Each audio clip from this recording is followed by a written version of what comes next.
우리 말씀 마가복음 4장 3절부터 8절에 있는 말씀입니다. 마가복음 성경 두 번째 책 마가복음 4장.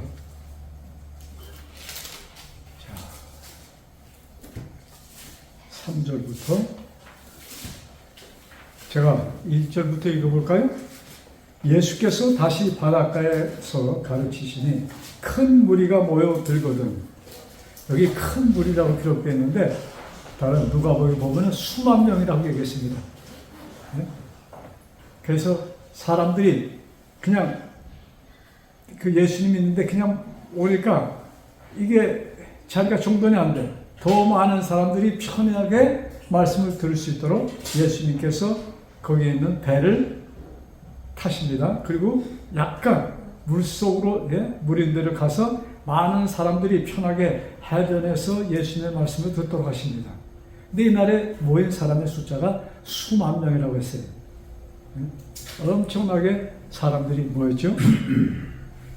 자, 거기에서 무슨 말씀 하시는가? 예수님께서 비유를 말씀하시는데 씨 뿌리는 비유라고 기록되어 있습니다.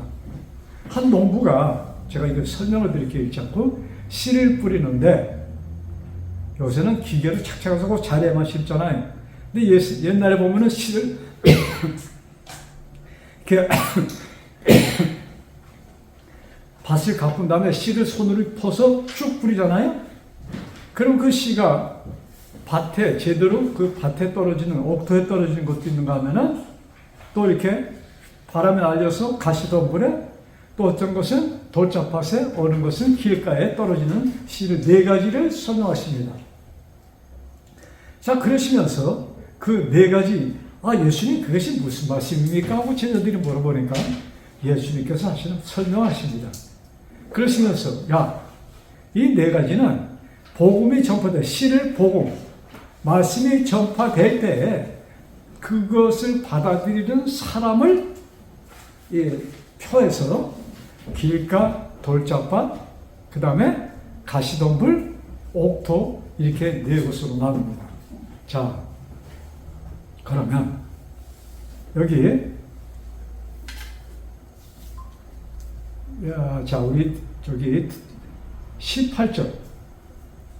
자, 길가에 떨어지는 씨는 뭐라고 해요? 길가에 씨가 떨어지면은 그것이 자라요? 자라질 않아. 밑에가 딱딱해. 그러니까 새들이 와서 먹어버려. 근데 돌짝밭에 떨어지면 돌짝밭은 흙이 많아요? 흙이 없어. 그러니까 조금 싹 틀까, 싹이 돋다 말고도 낮에 햇볕이 쨍쨍 쬐니까 거기서 죽어버려. 그러니까 예수님의 말씀이, 복음이 이렇게 들어가도 이 뿌리를 낼 시간 이런 것이 없이 그냥 그것이 사라지는 것을 뜻하는 것입니다. 자, 그런데 세 번째 이 시가 참 재미있는 거예요. 가시덤불에 떨어졌다. 가시덤불은 가시가 나는 데는 밑에 흙이 좋아요? 흙이 괜찮아. 가시덤불만 없으면 그것이 옥토야. 그런데 거기서 자랍니다. 영양분도 있고 촉촉하니까 자라. 근데 조금 자라다가 어떻게 돼요? 방해를 받아. 가시덤불에 이게 제대로 자라지 못해. 그래서 결실도 맺기 전에 이것이 사라지는 씨의 능력을 제대로 나타내지 못하고 없어지는 것을 뜻합니다. 그 다음에 옥토에 떨어진 것은 30배, 50배, 100배의 수확을 얻는다 하고 이렇게 말씀하셨어요. 자, 여기 좀 주목해 보세요. 지금 여기 네 가지 시를 얘기했습니다. 네 장소. 첫 번째가 어디예요? 길가. 두 번째는 돌밭. 그 다음에 세 번째가 가시덤불. 자, 네 번째가 옥토예요. 그러면 좀 생각 좀 합시다. 여기 지금 이 밭은 누구를 상징했어요? 누구를 상징하는 거예요? 사람 한 사람을 얘기하는 거예요. 자, 그러면 이런 말씀을 볼 때 사람들이 정해진 마음이구나 이렇게 볼 수 있어요? 이 밭이 사람이라면 길가도 정해져 있고 돌짝밭도 정해져 있고 가시덤불도 정해져 있고 그 다음에 옥토도 정해져 있어. 그러면 그 사람이 옥토에 받지 않으면 싹이 제대로 효과를 냅니까? 못 낸다는 얘기를 하는 거예요. 그러니까 우리가 이런 말씀을 볼 때 그냥 스쳐가면은 여기에 그 진미를 우리가 깨닫지를 못해. 그러면 여기서 여러분들이 캐선을 붙여야 돼요. 아니, 예수님, 내가 옥토가 아닌데 어떻게 그것이 제대로 자랄 수가 있습니까? 여러분, 밭이 자기의 의지로 변할 수 있어요? 돌짝밭이 옥토가 될 수 있어요? 길가가 변할 수가 없어. 자, 그러면 여러분 무슨 답에 어디에 딱 그 정착하게 됩니까? 모든 것이 이미 결정되어 있다. 자, 여기 좀 봐주고 좀 잘 들으세요. 모든 것이 결정되어 있다. 이런 결론 얘기 아니에요? 그래요, 그래? 예정. 예? 예정. 결정돼. 길가로 결정되어 있고 돌파, 그 다음에 가시덤불, 옥토 이것이 결정되어 있어. 그렇다면 복음을 우리가 전도할 이유가 있을까? 결정되어 있어. 결정되어 있다는 얘기는 사람이 변할 수 있다는 얘기, 없다는 얘기예요. 없다는 얘기야. 그래서 우리가 이런 말씀을 볼 때 그냥 씨 뿌리는 비유, 옥토가 돼야지. 그런데 그 밭이 내가 가시덤불이 옥토가 돌짝밭이 나는 옥토가 돼야지 이렇게 생각한다고 될 수 있는 거예요? 될 수 있어요? 없어요? 불가능한 것입니다. 자, 그것을 불가능하게 이렇게만 본다면 이거 변화도 안 되는데 나는 이미 결정되어 있는 인생이야. 이렇게 추구할 수 있잖아요? 가능성이 있어요? 없어요? 그렇게 할 수가 있는 것이야. 그래서 또 다른 한 비유를 말씀하십니다. 자, 우리가 이 말씀들을 이렇게 이것과 연결하여서 볼 때 우리가 거기서 진리를 찾을 수 있는 것입니다. 한 비유는 마태복음 22장 8절에 기록되어 있습니다. 자, 여기 주목하시고 마태복음 22장 성경을 찾으세요. 그냥 듣는 것과 성경을 보는 것과 차이가 있습니다. 자, 여기 보면은 한 임금이 잔치를 아들이 결혼하는 날입니다. 그래서 이 준비를 자, 왕자의 결혼식 한 몇 달 전부터 준비할까요? 몇 달 정도가 아니고 어떤 때는 1년, 2년도 준비하겠죠?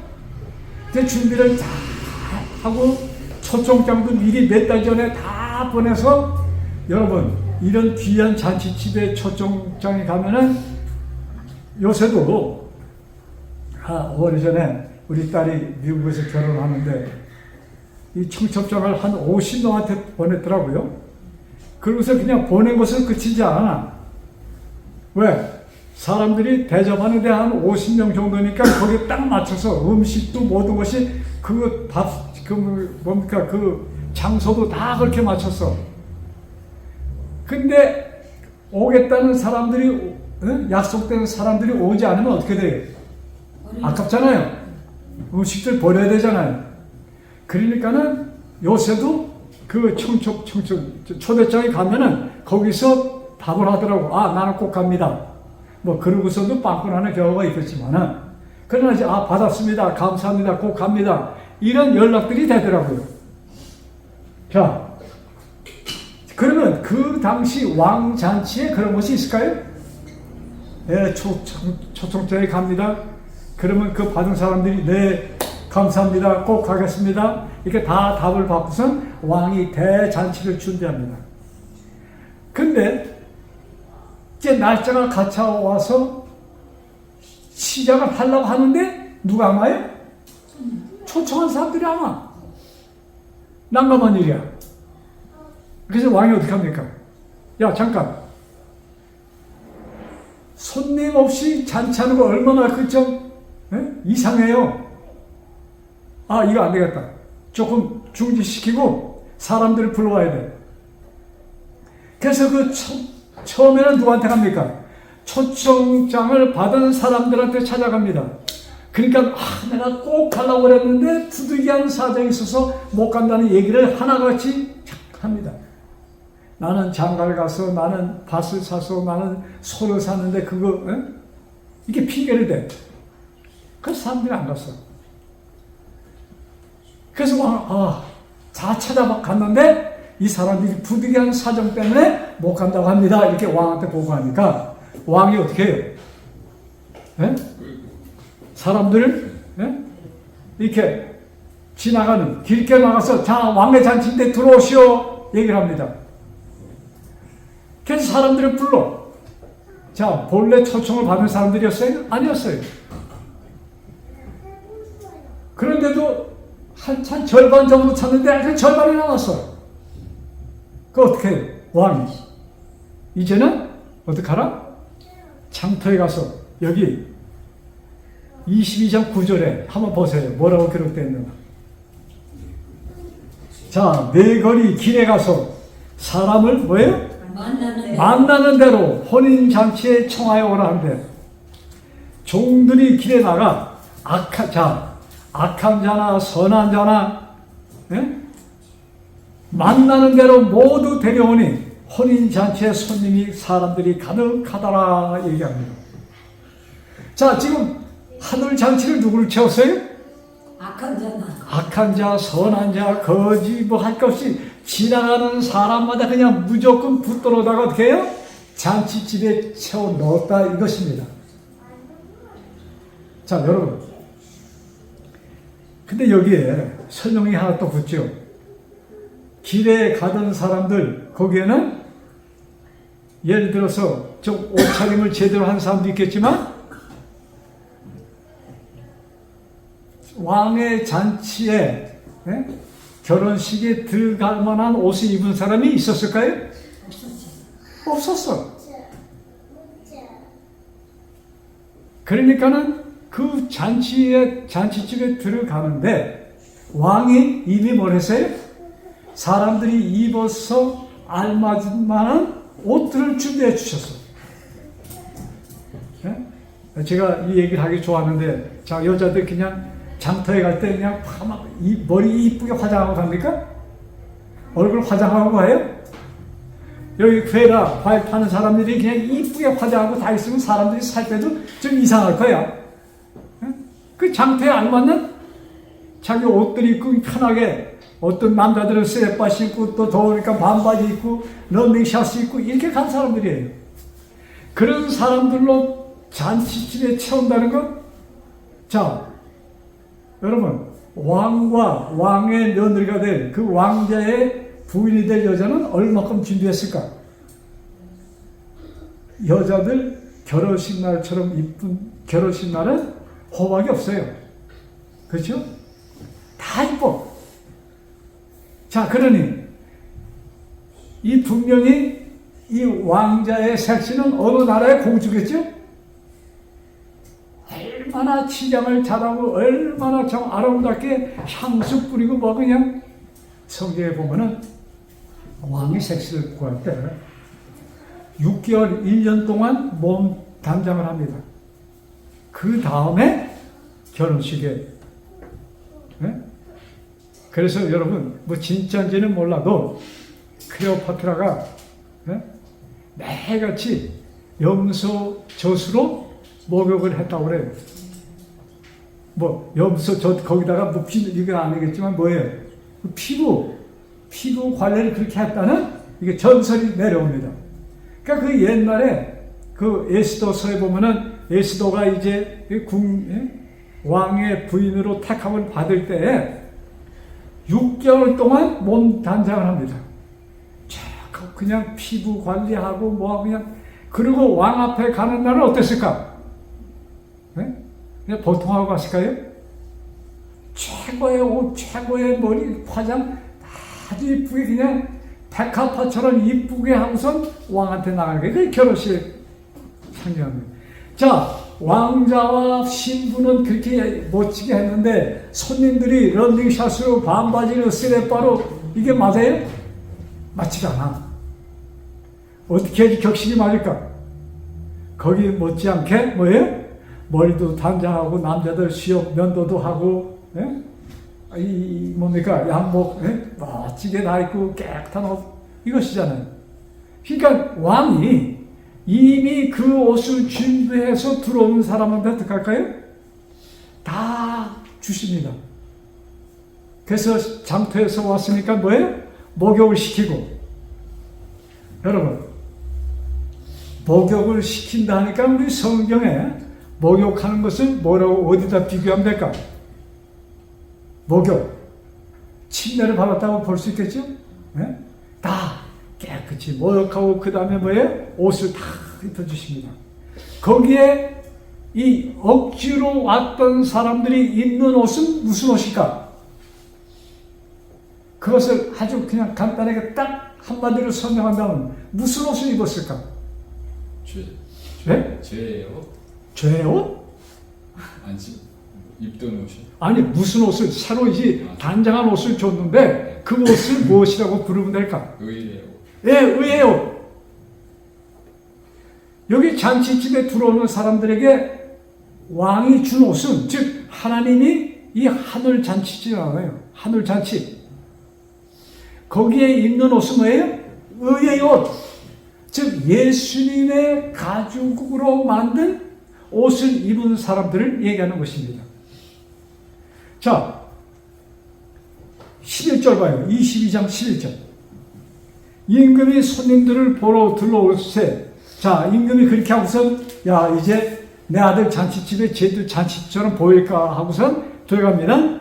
들어올 때 거기서 예복을 입지 않은 한 사람을 보고 친구여 어찌하여 예복을 입지 않고 여기 들어왔느냐 하니 그가 아무 말도 못하거늘.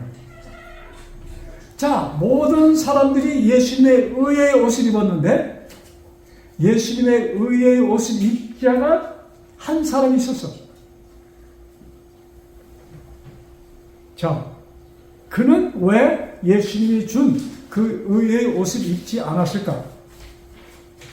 분명히 그 자리는 정말로 깨끗한, 멋진, 참 이쁘게 단장한 사람만 들어가는 장소였습니다. 그런데 한 사람은 그 왕이 주는 옷을 거부하고 자기가 입었던 옷을 입고 들어갔다는 얘기입니다. 무슨 뜻이에요? 이 사람은 자기가 볼 때 자기 옷이 어때요? 왕이 주는 옷보다도 자기의 옷이 괜찮게 보았던 사람입니다. 여러분, 여기에 또 주는 교훈을 우리가 받아들여야 돼요. 이게 무슨 말씀입니까? 네? 자, 여러분, 예수님이 이 땅에 오셨을 때 예수님을 누구들이 받아들입니까? 그 성경에는 이렇게 기록되어 있어요. 세리와 죄인들. 세리가 누구예요? 네? 세금쟁이. 근데 옛날 세금쟁이는 여러분 옛날에 무슨 뭐 계산기가 있어요. 뭐 대강 무슨 자기네 방법대로 계산이 있지만 컴퓨터에서 뭐가 있어. 그냥 장사하는 사람들도 정확히 그걸 알려면 얼마나 힘들까. 그러니까 뭐예요? 그 무슨 새가 있죠? 이렇게 봐서 집 건물 보고 뭡니까 물건 쌓인 거 보고 이것저것 보고 이 사람은 어느 정도 벌겠구나 하고서는 이렇게 세금을 매기는 것입니다. 자, 그러니 그때 세금쟁이들이 어떻게 했을까요? 정직하게 다 그냥 좀 덜 받았을까? 그렇다면 많이 때려쳐서 왜? 그 사람들이 정하는 것이 세금이야. 그러니까 밑돈이 왔다 갔다 했을까요? 그래서 세금쟁이는 그 유태인에게서 돈을 받아다가 받는다는 것보다도 이렇게 그걸 뭐라고 하죠? 강제로 뺏는 것 같다 뭐라고 그러지? 탈취. 탈취? 네? 그렇게 해서 정부에도 조금 바치고 또 뭐예요? 주변 사람들 같이 좀 말아먹고 자기 주머니도 채우고 이것이 그 당시 세리들의 요법입니다. 세리들이 하는 것이었어. 그래서 유대인들은 세리하면은 무조건 뭐예요? 구원받지 못할 죄인이라고 낙인이 찍은 사람들이었습니다. 근데 그래서 이 사람들은 자 유대인에게 천국이 들어가는 것이 완전히 막혔다는 그것을 이렇게 그 소리 듣는다. 그것이 인식이 된다면 완전히 절망이 아닐까요? 완전히 절망이야. 그래서 야 나는 아무 희망이 없는 사람이구나. 그 다음에 또 죄인하는데 죄인하면 누가 죄인이에요? 가난한 사람도 죄인이야. 왜? 하나님의 축복을 받지 못해서 가난하기 때문에. 또 병신도 죄인이야. 아니 우리 성경에 보면은 나면서부터 장님 얘기 기억나요? 그러니까 제자들까지도 뭐라고 얘기합니까? 예수님 이 사람은 장님으로 태어났는데 본인의 죄입니까? 부모의 죄입니까? 이렇게 물어봅니다. 그러니까 그게 무슨 얘기예요? 절름발이로 태어났다 중풍에 걸렸다 어떤 병에 걸리든 그 당시에 사람들은 뭐예요? 저거는 천벌을 받았구나 하는 이야기였습니다. 그러니까 예수님을 그 당시 와서 따랐던 사람들은 뭐예요? 세리, 죄인. 그러니까 세상에서 버림받은 자, 천국은 절대로 들어갈 수 없다는 이것을 그냥 공공연하게 들은 사람들이 예수님을 따랐던 것입니다. 왜? 자기네 교회, 그 사람들이 토요일날 갔잖아요, 교회를. 유대인들 토요일날, 지금도 그 사람들 토요일날 교회 가잖아요. 가면은 무슨 얘기합니까? 모세의 법을 쫙 얘기하면서 그것을 지켜야 천국에 간다는 얘기를 합니다. 또 거기다가 또 무슨 얘기를 해요? 하나님의 복을 받은 사람들은 건강한 사람, 하나님의 복을 받음으로 부자가 된 사람, 하나님의 복을 받음으로 자녀들이 잘 태어나서 잘 사는 사람. 그러니까 거기에 자기네 비준에 어긋나는 사람은 전부 다 죄인으로 취급받던 사람이에요. 낭만, 이 죄인이라는 낙인이 찍힌 사람들. 근데 예수님께서는 뭐라고 그래요? 예수님께서 하신 말씀이 심령이 가난한 자는 복이 있나니 천국이 저희 것이요. 마음이 왜? 온유한 자. 여러분, 자기 가질 것 다 가진 사람이 온유한 사람 찾기가 쉬울까요? 풍청풍청 사는 사람은 온유해요? 좀 힘들어. 네? 근데 예수님께서는 온유한 자, 심령이 가난한 자, 마음이 청결한 자, 이런 사람들을 그들은 복받은 사람들이다. 이런 말씀할 때 그 말씀이 그 죄인들이라고 취급을 받던 사람들의 심령과 또 뭐예요? 세리로 어쩌다 보니까 부모 때부터 세리되고 그 자녀도 세리 정말로 낙인 찍힌 사람들이 그 말씀을 들을 때 너무나 그것이 마음에 평화가 왔어. 그래서 수만 명의 사람들이 그러니까 예수님을 따라다니는 사람들은 옷을 잘 입은 사람들은 착해서 또 옷을 잘 입은 사람이고 그리고 그렇지 않고 가난한 사람들은 뭐예요? 그냥 평민, 노동자, 거지, 병신 이런 사람들이 예수님을 따랐다 이것입니다. 더 특별히 많은 병신들이 따라서 왜? 예수님께서 뭐 해주니까? 병을 고쳐주니까. 자, 제가 지금 두 비유의 말씀을 들려드렸습니다. 첫 번째 비유는 뭐예요? 씨 뿌리는 자의 비유입니다. 씨가 어디 떨어졌어요? 돌밭에, 길가에, 가시덤불에, 옥토. 지금 여기 임금이 하늘 잔치를 베풀었는데 뭐예요?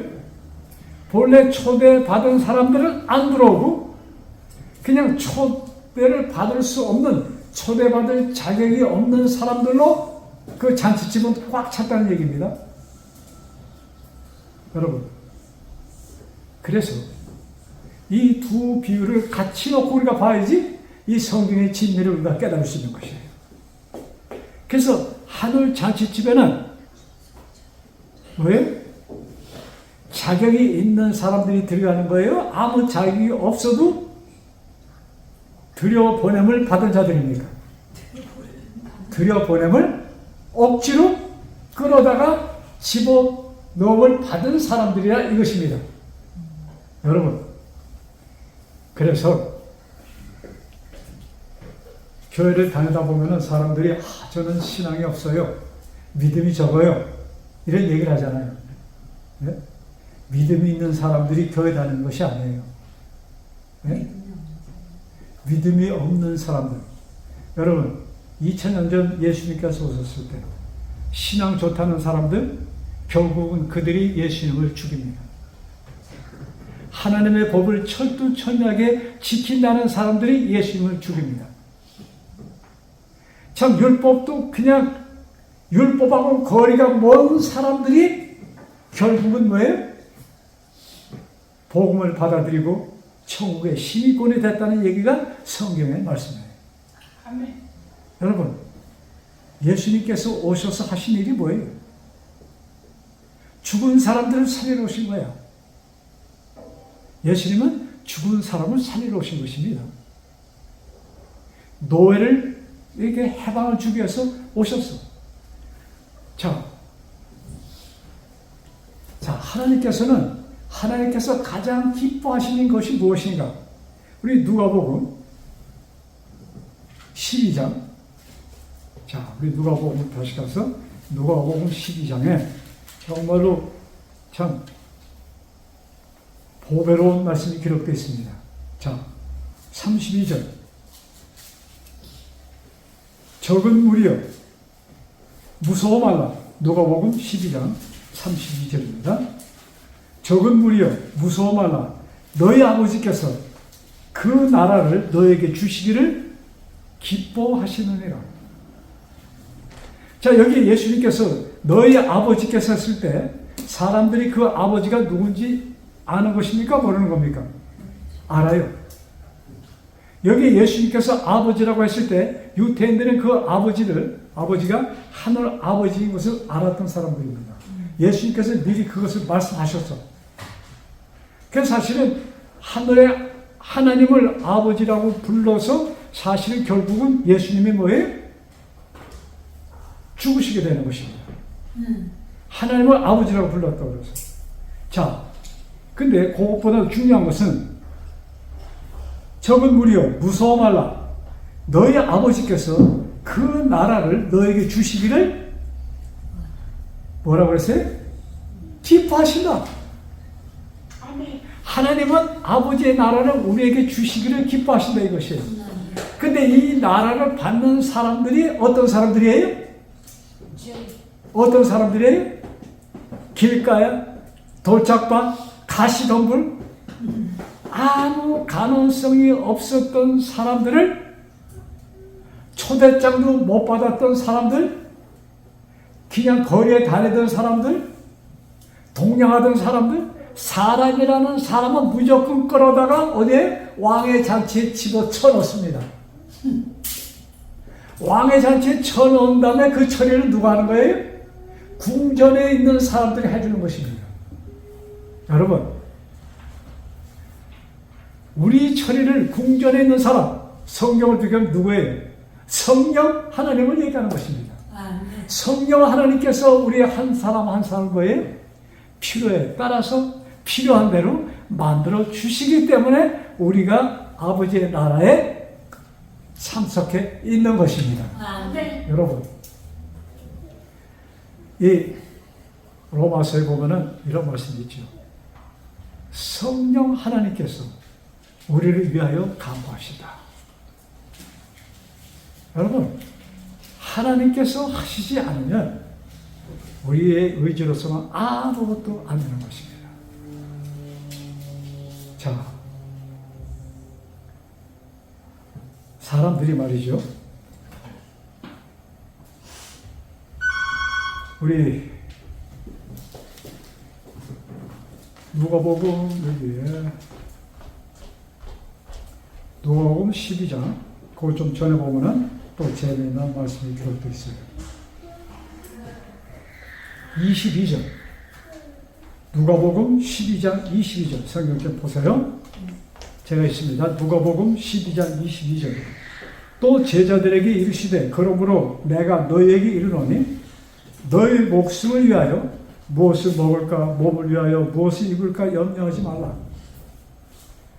목숨이 음식보다 중하고 몸이 의복보다 중하니 그렇게 말씀하시면서 까마귀를 보라 그 다음에 백합화를 보라 이렇게 말씀하십니다. 그러시면서 우리 그것을 요약해서 이렇게 말씀합니다. 29절 너희는 무엇을 먹을까 무엇을 마실까 구하지 말며 근심하지도 말라. 자, 우리가 뭐예요? 무엇을 먹을까 무엇을 마실까. 여러분 지금은 사람들의 염려가 옛날보다 더 많아졌어. 옛날에는 의식주 먹는 것 입는 것 집 있을 집만 해결되면 다 해결되는 거예요? 다 해결돼. 여러분 지금 우리 이북 38 이북에 사는 우리 북한 사람들 먹는 것만 해결되면 돼. 그런 사람들이 이북 국민의 80% 이상이에요. 먹는 것. 옛날 예수님께서 오셨을 때 그 당시도 사회가 너무나도 가난했습니다. 왜? 사람들이 먹는 양의 음식을 제대로 생산이 안 되는 거예요. 그래서 땅이 비옥하지 않은 데는 그냥 사람들이 굶었습니다. 왜 옛날에 전쟁이 많았어요? 다른 데 침략을 하지 않으면 식량이 모자랐어. 그러니까 비극에 비극을 쌓는 것이 옛날 역사입니다. 그 당시 사람들에게 예수님 하신 말씀이에요. 야, 너희 무엇을 먹을까 무엇을 마실까 염려하지 마. 그러시면서 뭐예요? 근심하지도 마. 걱정도 하지 말라는 얘기예요. 그러면서 이 모든 것은 세상 백성들이 구하는 것이라. 너희 아버지께서는 이런 것이 너에게 있어야 할 것을 아시느니라. 자, 내가 하나님 아버지를 하나님을 내 아버지로 인정하는 그 순간부터 누가 그것을 해주실 것이다? 하나님이 해결해 주신다. 믿으세요? 여러분 믿으세요? 아멘 했는데 믿음은 걱정을 안 해야 되잖아요. 믿는다면 걱정이 있어야 돼? 없어. 근데 걱정합니까? 걱정 엄청나게 해. 그럼 누가 걱정하게 해줄까? 여러분 지금 내 걱정이 되면은 말씀이 들어와요. 걱정 엄청나게 머리로 하면서 말씀 보면 그것이 깨달아져. 걱정 엄청나게 하면서 기도하려고 딱 무릎 꿇었는데 기도가 돼? 안 돼. 그래서 여기 자 그러시면서 이렇게 말씀합니다. 하나님은 너에게 있어야 될 것을 아신다. 그러시면서 너희는 그의 나라와 그의 의를 구하라. 아버지의 나라를 구하라 이것입니다. 그러시면서 뭐예요? 적은 무리여 무서워 말라. 너희 아버지께서 그 나라를 너에게 주시기를 기뻐하시느니라. 아멘. 그 다음 자 여기에 놀라운 말씀 기록됐어요. 이 말씀 보고 오늘 말씀 같이 갑니다. 33절 자 우리 정신을 바짝 트게 하는 말씀 기록되십니다. 너의 소유를 팔아 구제하여 낡아지지 않은 배낭을 만들라. 곧 하늘에 둔 바 다음이 없는 보물이니 거기는 도둑이 가까이 하는 일이 없고 좀도 먹는 일이 없느니라. 너희 보물이 있는 곳에 너희 마음도 있느니라. 자 여러분 예수님께 한 부자 청년이 부자 청년 이야기 기억나요? 그 청년이 와서 예수님께 뭘 얘기합니까? 선생님 어떻게 해야 돈 얻겠습니까? 그건 아주 정말로 성실한 일꾼이고 아주 지혜가 똑똑한 유대인 청년이었습니다. 그가 와서 라비요, 어떻게 해야 구원을 얻겠습니까? 영생을 얻겠습니까? 물어봅니다. 그때 예수님께서 뭐라고 그래요? 야, 너 계명 알잖아. 모세법. 그러면서 십계명을 얘기하는 거예요. 그러니까 이 사람이 뭐라고 그래요? 선생님, 이것은 내가 어려서부터 다 지켰습니다. 그것 말고 또 뭐 할 것이 있습니까? 이렇게 물어봐요. 그때 뭐라고 얘기합니까? 예수님, 기억나요? 내 있는 재산을, 재물을 다, 여러분, 여기에 내 주머니에 있는 돈을 가난한 사람을 주고 오라고 했으면은 괜찮겠죠, 좀? 근데 예수님께서 그에게 뭐라고 해요? 내 있는 재산, 재산할 때 뭐예요? 그 당시 재산이 뭡니까? 옛날 부자들이 뭐 갖고 있었어요? 가축과 집과 집, 가축, 금덩이, 내 재물, 같이 재물을 다 팔아서 어떻게 하고? 가난한 자에게 나눠주고 그 다음에 나를 따르라. 여러분, 그 말씀 33절이 우리 모두에게, 자, 우리는 그 부자 청년의 얘기 들으면서 그런 설교를 많이 들어요. 그 설교를 들을 때 아, 예수님 좀 너무했다 하고 생각해 보신 분이 계세요? 그 생각도 안 하고 그냥 지나갔어. 우리 집사님, 그 얘기 들었을 때 좀 너무한 거, 심한 거 아니에요? 그렇게 생각해 안 해봤어요? 좀 했어요. 네? 좀 했다고요? 좀 했어요? 그 똑같이 예수님께서 야, 너 있는 거 다 팔아서 가난한 사람을 주고 나를 쫓아와. 우리 집사님 가능할까요? 안 되죠. 안 돼. 자, 그래서 불가능한 것을 요구하는 것이야. 그렇기 때문에 예수님께서 이런 말씀하십니다. 이 말씀하십니다. 그러면 제자들이 이래요. 예수님, 그건 너무한 거 아니에요? 누가 예수님을 따를 수 있습니까? 그러니까 그 다음에 베드로가 뭐라고 했냐면, 베드로는 가난한 사람이잖아요. 뭐예요? 아, 우리는 모든 것 다 팽개치고 왔습니다. 그러니까 예수님께 너 복받은 자야 이렇게 말씀합니다. 예? 그런데 이 부자가 갖고 있는 모든 것, 그러니까 부자는, 자, 베드로는 말이죠. 자, 어부가 갖고 있어야 얼마큼 갖고 있습니까? 옛날 어부 갖고 있어야 뭘 갖고 있어? 해. 돛담배? 그건 예? 그물? 그거지. 그냥 자기 기억만 있으면 아무 때나 할 수 있는 것입니다. 그 쉽게 얘기해서 쉽게 버릴 수 있는 것을 갖고 있었어, 베드로는. 그런데도 예수님께서 잘했다고 칭찬해 주셨어. 근데 이 부자에게는 야, 네 가진 것 모든 것 팔아서 가난한 사람을 주고 나를 따르라. 여러분, 우리 그 유튜브에 보면 말이죠, 뭐가 많냐면 노후 대책이라는 얘기를 많이 합니다. 뭐 유튜브뿐만 아니고 사람들이 그걸 뭐라고 해? 네 재산을 누구한테 주지 말라? 자녀들한테 주지 말고 네가 먹을 거 내가 챙겨놔. 이것이 지혜로운 사람들이라고 지금 가르쳐주고 있습니다. 예? 근데 저는 야, 이게 정말로 지혜로운 사람입니까? 글쎄요. 여러분, 아들이 장사하다가 그냥 조금만 더 장사하던 사람들이 이렇게 망해갈 때 조금만 집어넣으면 될 것이라고 생각 안 해요? 그게 생각할까요? 안 할까요? 그게 생각해. 그래서 아버지, 요거 조금 하면 되는데, 그렇게 해서 부모한테 손을 벌립니다. 부모가 도와줘. 안 도와줄 수가 없어. 정상적인 부모로서 안 도와줄 수가 없어. 그래, 도와줘. 근데 사업이 안 됐어. 그럼 누구도 굶어요? 부모도 굶고 자식도 굶어. 그것이 안 되도록 절대로 자녀에게 돈을 주지 말라.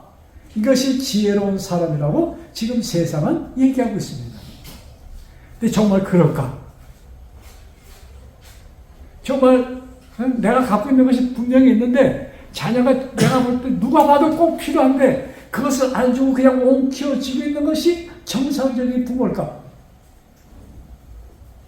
아니, 지금 사람들이 얘기를 합니다, 그렇게. 근데 성경은 뭐예요? 너 갖고 있는 거 다 나눠주고 나를 쫓아와. 여러분, 내 힘으로 안 되는 것을 성경은 얘기하고 있는 것입니다. 아시겠어요? 내 의지로는 절대로 할 수 없는 것을 얘기하는 것입니다. 그래서 우리가 우리들에게 어려움이 온다. 100% 어려움이 오는 것은 누구 때문에 어려움이 와요? 나 때문에 오는 것입니다. 개인이 처리를 잘못해서 어려움이 옵니다. 그 어려움이 오면 사람들이 불평을 합니다. 자기 자신에 가도 불편하지만 누구 때문에라는 것을 얘기 많이 합니다. 내가 그렇게 방향이 가면은 나의 포인트가 누구에서 떨어져요? 하나님에게서 멀어지는 것입니다. 그것을 사단은 내다보는 것입니다. 그래서 여러분, 이런 말씀 있잖아요, 성경에. 불가능하다고 생각하는 것을 하나님은 할 수 있도록 주셨다. 누구 안에서? 예수님 안에서. 그래서 성경은 아주 단순하게 구하라. 그러면 주시리라. 그래서 여러분, 저는 이렇게 생각해요. 제가 제 공투 이렇게 필기책이 있어. 그러니까 생각나는 거다 다 쓰고 그냥 계속 성경 보다가 이거 사다 한번 써놓고 쳐놓고 이런 그런 공책이 몇 개가 있어. 거기다가 지난 주일에는 이렇게 썼어요. 하나님, 말씀이 내 안에, 하나님의 말씀이 내 안에 있게 하시고 또 내가 말씀 안에 있게 해주세요. 내가 말씀 안에는 누구 안에요? 예수님 안에. 말씀이. 내가 말씀 안에는 뭐예요? 예수님 어떻게 우리가 그 안에? 성경이 하나님의 말씀이야. 그래서 그런 차원으로 우리가 말씀을 보고 내가 말씀 안에, 말씀이 내 안에. 이런 상황에서만이 우리가 뭐예요? 안전한 하나님의 자녀로 이 땅에서 호흡하는 동안 지낼 수가 있는 것입니다. 그래서 이 말씀 안에서의 삶이 나의 삶이 되기를 항상 구하는 우리들의 마음, 우리들의 입술, 우리들의 생각, 우리들의 말이 되어서 정말로 뭐예요? 입으로 천국을 시인하면서 사는 우리 모두가 되기를 간절히 바라면서 오늘의 말씀을 마칩니다.